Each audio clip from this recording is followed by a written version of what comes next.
What are you ducks doing up there?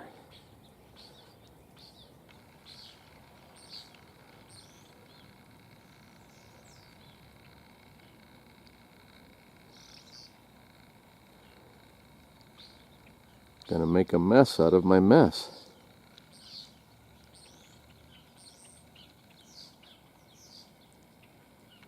Gotta clean up this stuff. Holy smokes, what a mess. Morning, folks.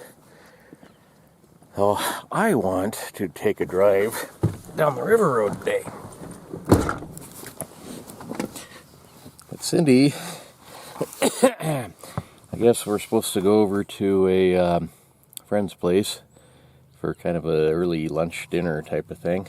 And she is making a roast, and she is cooking a pie, and all sorts of good stuff, which she's a great cook. I'm sure not going to get in that way, but probably not going to get downriver. I don't know. That's mostly for tomorrow, is when we're supposed to go to this thing. So maybe she'll get done and we can sneak on out of here. I don't know if she's doing the roast today or tomorrow, and the pie is right in the oven right now. Anyhow, so I gotta throw the rest of these legs on this table and go from there. Yesterday, before my battery quit altogether, I put a brace up under here to kind of help support the weight, and then one on the outside over the top of those lag bolts. The reason for that one is this gap here. It's really handy. You can take like so,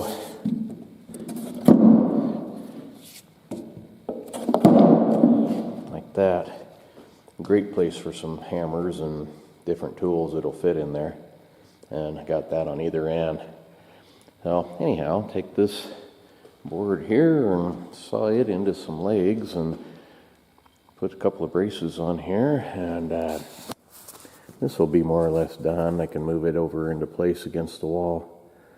Actually, you know what? I bet you that would clear that picnic table. I might be able to just go right over the top of that picnic table if I take everything off the top of it. That'd make things a little easier.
I think that's going to work out really well. The way I have it figured, these two under here will have a shelf on them. I started to see this one on the inside. I made it flush with the back of the upright, back of the leg, so it would sit against the wall. I was going to cut this one 1.5 inches short, so I'd put a piece here. Then I got to remembering that this bench is 28.5 inches wide. If I get one sheet of plywood and tear it down the middle, make it 2 feet. So I'll end up putting a brace in here somewhere, back a little bit, and then put the plywood on the bottom. But that end, both of these ends that are braced here and there, I'll put a shelf underneath both of those. And it'll be good for things like these milk crates full of stuff, and you know, different, like this bucket. This bucket's full of screws and that sort of stuff. All that stuff can be up under there, and then there'll still be 14 inches of room underneath the shelf. Actually, not quite, because it'll have a brace under there, probably a 2x4 brace or 2x2 even. But they'll have some room underneath for things like maybe a floor jack or something like that.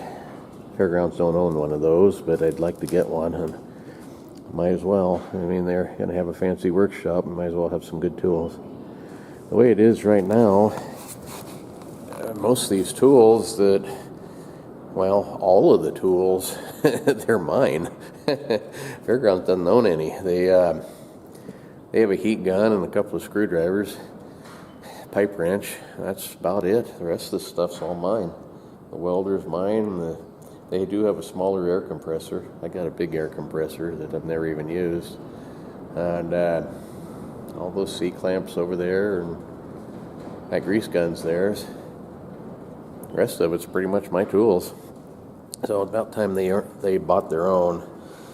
I'm kind of tired of losing mine anyway, but I'm the one that's using them mostly. But people borrow them and then they never bring them back, especially during the fair. They're always saying, "Hey, you got this, you got that." Well, if you bring it back, they never do. Very rarely. I shouldn't say never. Sometimes they do. Anyway, Cindy says that her pie is done, and it's turning nasty out here. There's a storm rolling in again. It's snowing over up the valley, but I think we're going to try to, oh yeah, look at over there. That's all snow coming down. But I think we're going to try to run down the river road and see what there is to see.